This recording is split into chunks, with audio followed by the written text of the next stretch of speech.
여호수아 1장 1절과 사사기 1장 1절이 똑같습니다. 여호와의 종 모세가 죽은 후에 이렇게 시작되는 여호수아서와 여호수아가 죽은 후에 시작되는 이 사사기의 이 시작이 똑같습니다만 그 결과는 다릅니다. 악조건 속에서 출발했던 모세가 죽은 후의 삶과 좋은 조건에서 출발했던 여호수아 죽은 후의 출발은 너무나 다른 결과를 가지고 온 것을 보게 됩니다. 모세가 죽은 후에 단순히 한 사람의 죽음이 아니라 사실은 이스라엘이 희망의 죽음이요, 삶의 의미의 죽음이요, 그리고 공동체의 죽음과 마찬가지였습니다.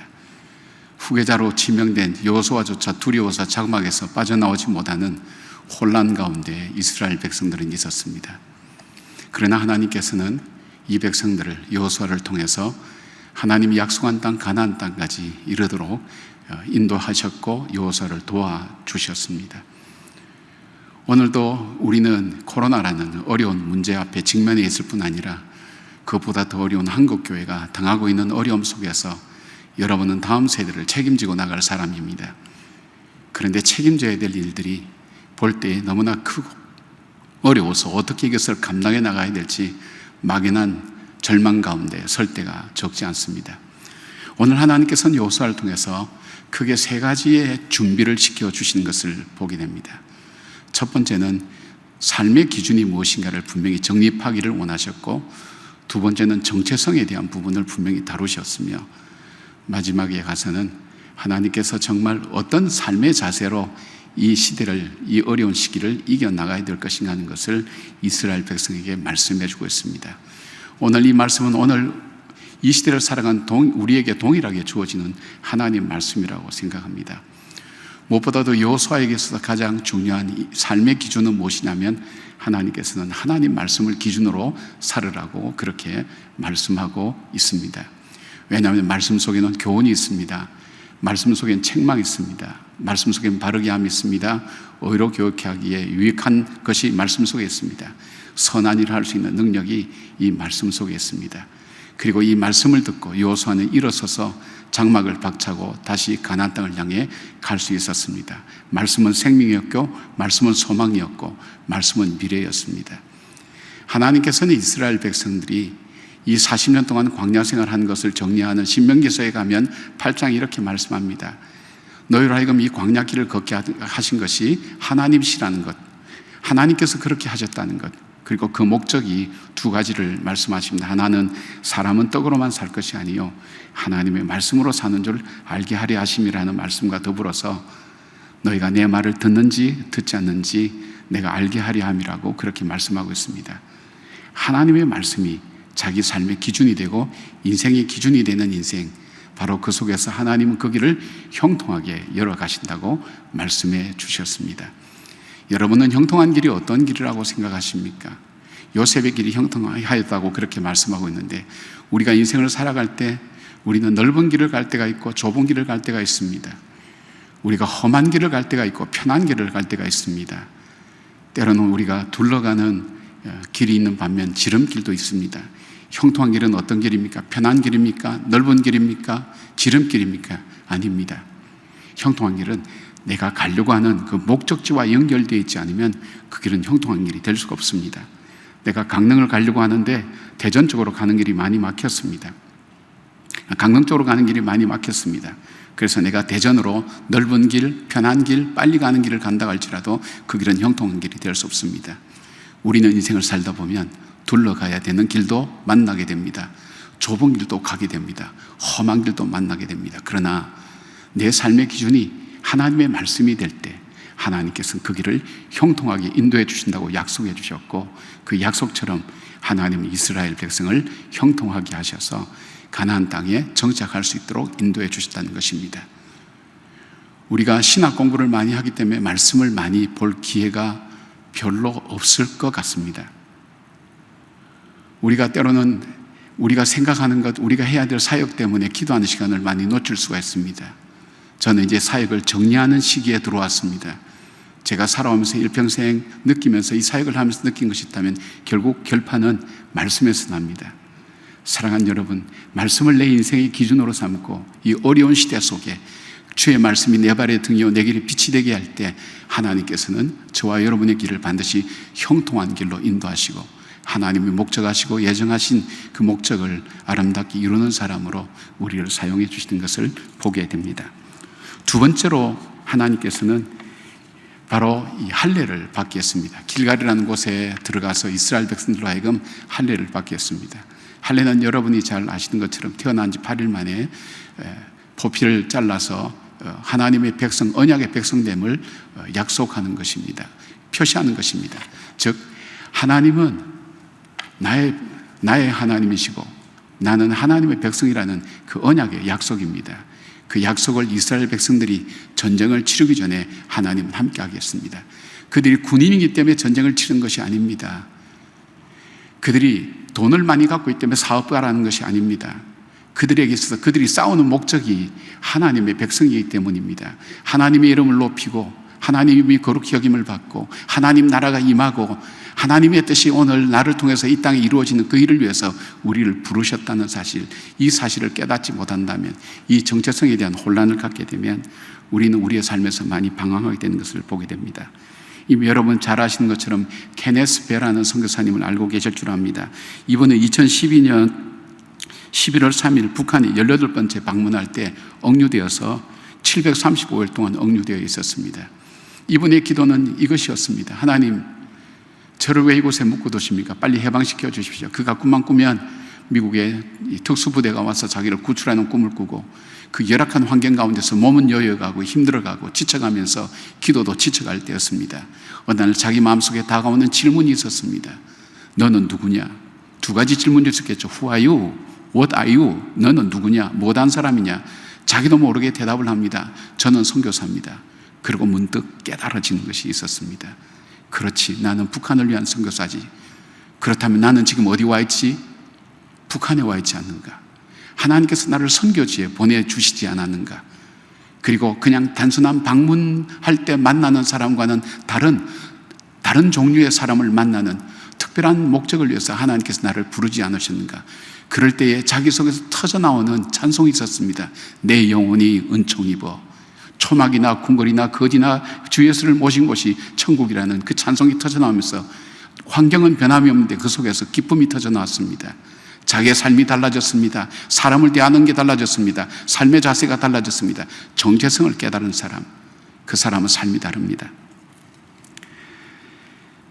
역사학자인 엘렌 클라이드 박사가 초대교회 길을 묻다라는 책으로 번역된 책에 보면 초대교회 백성들은, 사람들은, 그리스도인들은 네 가지 정체성에 대한 확실한 것을 갖고 있었다고 합니다. 첫째는 우리는 기도하는 사람이다. 둘째는 우리는 그리스도의 종이다. 셋째는 우리 안에서 예수 그리스도를 믿는 사람은 하나님 우리에게 주신 형제 자매다. 네 번째, 우리는 누구도 부인할 수 없고 부정할 수 없는 절대 희망을 우리에게 주셨다는 것. 그들은 그 어려운 시대를 이 정체성을 가지고 살았습니다. 힘들고 어려울 때 그들은 기도했습니다. 그리고 그리스도의 종으로 하나님의 말씀에 순종했습니다. 그리고 형제끼리 서로 사랑했습니다. 그 사랑은 로마에서 아무리 꺾으려 해도 꺾을 수가 없었습니다. 그 사랑이 번져나가기 시작했습니다. 세상에서 볼 수 없는, 그리고 그들이 사자의 밥이 되는 그 환경 속에서도 그들은 소망을 잃지 않았습니다. 그들의 어떤 것도 꺾지 못하는 절대 희망이 그들 속에 있다는 이 정체성이 그들 속에 확실하게 세워졌을 때에 그들은 세상을 바꾸고 사람을 바꾸는 사람으로 변화될 수가 있었던 것입니다. 오늘날 한국교회의 위기는 정체성의 위기입니다. 누구의 정체성의 위기입니까? 첫째는 목회자의 정체성의 위기입니다. 그리고 성도들의 정체성의 위기입니다. 나는 누구입니까? 내가 오늘 누구인가를 깨닫는다면, 하나님께서 왜 나를 부르셨는지를 깨닫는다면, 오늘 내 삶을 불평과 어려움과 곤란과 그리고 여러 가지 고통이 가득함에도 불구하고 그러기에 나를 부르셔서 사용하시는 주님, 그러시기에 이 어려운 시대에 태어나게 하셔서 하나님의 종으로 부르셔서 훈련시키시고 세워주시는 그 하나님이 오늘 나의 하나님이 되시고 나를 통해서 하나님의 거룩한 이름이 드러나고 나를 통해서 하나님 나라가 임하도록 나를 오늘도 부르셨던 그 주님을 깨닫게 될 때에 우리의 어려움은 더 이상의 어려움이 아닙니다. 그것은 우리 할 일이 되는 것입니다. 우리가 해야 될 일이 되는 것입니다. 어느 목사님이 저에게 주시는 말씀 중에 재미있는 말씀이 있어요. 손자한테 전화 거는 것이 기쁨이라고 얘기합니다. 전화를 어느 날 걸었습니다. 너 엄마 아빠 말 잘 듣고 있지? 예, 할아버지, 저는 엄마 아빠 말 잘 들어요. 그런데 할아버지 이상해요. 얼마 전부터 엄마 아빠가 내 말을 듣지 않기 시작했어요. 얼마나 웃었는지 모른다고 합니다. 무엇이 잘못됐습니까? 세상이 우리 말을 듣지 않는다고 불평하고 원망하는 우리는 아닙니까? 우리 속에서 정말 하나님의 말씀 음성 앞에 듣고 그 말씀을 듣고 우리 삶의 현장에서 하나님 나라로 세워가는 그 일들, 그 정체성이 세워질 때에 우리는 흔들리지가 않습니다. 흔들리지 마시길 바랍니다. 우리는 하나님의 백성입니다. 하나님, 우리의 하나님이십니다. 그 하나님은 변치 않습니다. 바로 나를 통해서 하나님의 거룩한 이름이 오늘도 구별되기를, 그리고 하나님 나라가 이루어지기를 하나님 원하고 계신다는 것을 기억하면서 한 분 한 분 불러서 너는 내 것이라 불러주신 그 주님의 부름 앞에 이 시대에 응답하시고 응답하는 삶으로 살아가는 우리 사랑하는 귀한 우리 후배들 되시기를 바랍니다. 여러분들 되시기를 바랍니다. 세 번째 정리해 준 것이 있습니다. 그것은 바로 어떤 삶의 태도로 살아갈 것인가 하는 것이 참 중요합니다. 행복을 연구하는 사람의 수많은 사람의 공통된 얘기는 그겁니다. 불행한 일이 사람을 불행하게 만드는 것이 아니고 행복한 일이 사람을 행복하게 만드는 것이 아니라고 합니다. 중요한 것은 바로 그 일이 일어났을 때 그 일을 어떻게 받아들이고 어떻게 살아가는가 하는 삶의 자세가 바꾸어 간다고 말씀합니다. 커닝워커라는 학자는 그렇게 얘기했습니다. 성공하는 사람은 남다른 게 있다고, 지능이 있든지 지혜가 있든지 지식이 있든, 그리고 또 하나 있다면 삶의 자세가 있는데 그 삶의 자세가 그 사람의 인생을 좌우하는 무려 93%를 좌우한다고 합니다. 우리가 흔히 생각하는 지능이나 특별한 지식이나 그 사람의 지혜나 어떤 것이 그 삶의 인생을 좌우하는 것이 아니라 그 문제를 어떤 자세와 어떤 태도로 받아들이는가 하는 것이 참 중요합니다. 바로 길갈이라는 곳에서 하나님께서는 이스라엘 백성에게 유월절을 지키게 했습니다. 유월절은 잘 압니다. 그들이 출애굽할 때에 마지막 출애굽할 수 있었던 결정적인 것은 이 애굽의 장자를 죽임으로 피해 대가를 치르고 자기들이 출애굽해서 오늘 여기까지 오게 된다는 것을 알고 있습니다. 그것을 기억하라는 것입니다. 오늘 저와 여러분이 이 자리에 서 있는 것은 피해 대가를 치르고 위로 올라가서는 그리스도의 피해 대가로, 그리고 그 예수를 증거하는 그 순교의 피해 대가로 오늘 저와 여러분이 오늘 이 자리에 서 있다는 것을 우리가 기억하셔야 됩니다. 자, 이것을 기억하는 사람, 유월절을 기억하는 사람은 무엇을 기억할까요? 우리는 노예였고 나그네였다는 사실을 기억하지 않을까요? 우리는 애굽의 노예로 살았다는 것, 우리는 죄의 종이었습니다. 우리가 아무리 잘나고 대단한 것처럼 보여질지라도 우리를 창조하시고 우리를 만드시는 성경은 우리에 대해서 정확하게 이렇게 얘기합니다. 너희는 허물과 죄로 죽었다. 본질상 진노의 자녀다. 대단한 것 같아도 성경이 보는 우리에 대해서는 너희는 죄와 허물로 죽었다. 본질상 진노의 자녀다. 로마서 5장에 가서는 우리가 죄인 되었을 때에, 연약해서 아무것도 쓰지 못할 때에, 우리가 연약할 때에, 우리가 하나님과 원수가 되었을 때도 하나님께서는 우리를 향한 사랑을 포기치 않는 그 사랑이 바로 우리들에게 주어졌다는 사실입니다. 사랑하는 여러분, 그러기에 우리가 허물과 죄로 죽은 우리가 자랑할 것은 아무것도 없습니다. 그러기에 우리는 겸손할 수밖에 없습니다. 그렇습니다. 주님, 나는 죄인입니다. 내가 죄인이라는 것 때문에 내가 철저히 죽을 수밖에 없는 인생이었다는 것, 내가 멸망당할 수밖에 없는 인생이었다는 것, 내가 진노의 자녀라는 것을 인정하기 전까지는 우리는 그 다음 단계로 나갈 수가 없습니다. 하나님, 내가 죄인입니다. 그 속에서 우리는 겸손한 자세로 살아갈 수 있습니다. 그 다음에 이것으로 끝나지 않습니다. 너희가 그 은혜로 인하여 믿음으로 말미암아 구원을 얻었다고 그랬습니다. 그런 우리를 구원해 주셨습니다. 조금 전에 말씀드린 대로 우리가 연약할 때에, 쓸모없을 때에도, 우리가 죄인 되었을 때 하나님이 가장 싫어하는 그 삶의 모습을 가지고 있을 때에도, 우리가 심지어는 하나님과 원수가 되었을 때도 하나님께서는 그 예수 그리스도를, 자기 아들을 십자가에 못 박아 죽게 만들므로 우리를 향한 주님의 사랑을 확증했다고 했습니다. 이것을 성경은 은혜라고 얘기합니다. 우리는 하나님의 은혜를 입었습니다. 존 스타트 목사님의 나는 왜 그리스도인이 되었느냐는 그 책에 보면 자기가 그리스도인이 된 것은 다른 것이 아닙니다. 나는 믿는 나라에 태어났기 때문에, 미션 스쿨을 다녔기 때문에, 믿음의 부모를 만났기 때문에, 믿음의 좋은 선생님을 만났기 때문에 나는 그리스도인이 된 것이 아니라고 얘기합니다. 그에게 있어서 자기가 그리스도인이 될 수 있었던 단 하나의 이유가 있다면 천국의 사냥가라고 얘기합니다. 끝까지 붙들고 놓지 않은 하나님의 사랑, 하나님의 그 은총이 바로 내 삶을 붙들고 여기까지 오겠다고 말씀하고 있습니다. 그리고 또 하나 있습니다. 내가 죄인이었는데 내가 구원받은 것을 기억할 수 있다면 그 사람은 사명감에 불탑니다. 그런 나를 구원해 주신 하나님을 향하여 나는 어떻게 내 삶을 통해서 응답할 것인가? 바로 열정입니다. 이 사명의식을 갖게 될 때 우리는 흔들리지 않습니다. 어려움이 문제가 되지 않습니다. 어려움은 하나님께서 나에게 해야 될, 나에게 주신 하나님의 숙제로 받아들이게 됩니다. 한국화학연구소의 연구원으로 계시다가 연변과기대 교수로 가셨던 이완구 교수님, 장로님입니다. 이분이 대전신학교 세우신 이자익 목사님 손자입니다. 이분이 연변과기대 교수로 갔다가 어떤 계기가 있어서 연변과기대 교로 가서 봉사하다가 돌아와서 안식년 갔다가 암이 발견됐습니다. 대전제일교회 장로님이셨습니다.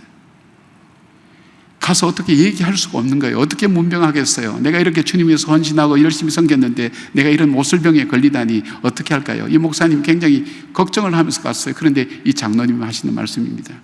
하나님께서는 지금 나를 불러가실 줄 알고 10년 전에 기회를 주셔서 나로 하여금 하나님을 위해서 살 수 있도록 나에게 그 기회를 주셨다고, 그 은혜 가운데 산다고, 오히려 그 고백에 감동받았다고 얘기합니다. 그렇습니다. 인생은 끊임없이 여러 가지 어려운 일이 우리 앞에 다가옵니다. 장애물이 다가옵니다. 그러나 오늘 이 시대를 헤쳐가는 다르게 살아야 될 삶이 있다면 우리에게 반드시 정답이 될 우리 인생의 기준이 하나님의 말씀이 되어야 됩니다. 여기서 양보하면 안 됩니다. 흔들리면 안 됩니다. 하나님 말씀이 기준일 때 하나님이 형통한 길로 인도해 주십니다. 우리의 정체성을 분명히 붙잡아야 됩니다. 우리는 하나님의 백성입니다. 하나님의 자녀입니다. 하나님 이름을 거룩하게 만들어야 됩니다. 주님의 나라가 임하도록 하는 것이 우리의 삶의 목적입니다. 정체성을 붙드셔야 됩니다. 그리고 어떤 태도로 살아야 됩니까? 죄인의식, 은혜의식, 사명의식 붙들고 승리하는 하나님의 사람 되기를 주님의 이름으로 축원합니다. 기도하겠습니다. 감사합니다. 주님, 귀한 종들을 붙들어 주시고 끝까지 사용하여 주시옵소서. 쓰임받는 자의 기쁨이 넘치는 생애와 삶이 되게 하여 주시옵소서. 예수님 이름으로 기도드립니다. 아멘.